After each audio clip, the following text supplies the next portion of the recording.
Magandang araw sa ating lahat. Tara na't simulan ang panibagong araw sa pagkatuto.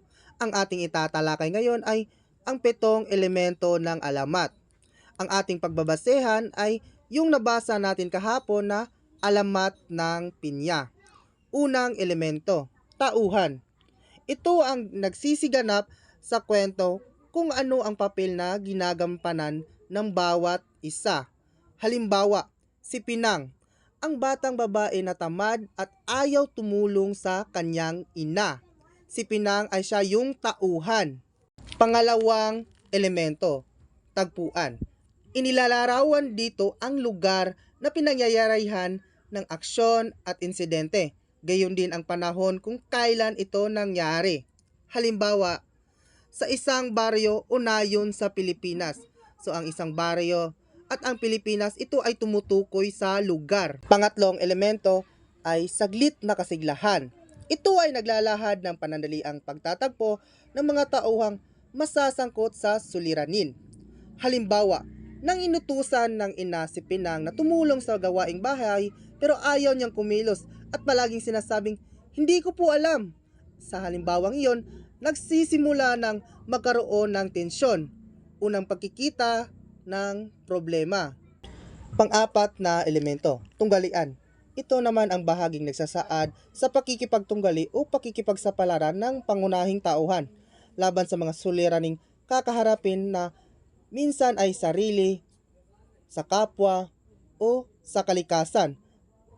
Ang tunggalian ay binubuo sa apat at ito ay ang tao laban sa tao laban sa kalikasan, tao laban sa lipunan, tao laban sa sarili. At sa alamat naman ng pinya, yon ay tao laban sa tao. Dahil ito ay sa pagitan ni Pinang at ng kanyang ina. Panglimang elemento ay ang kasukdulan.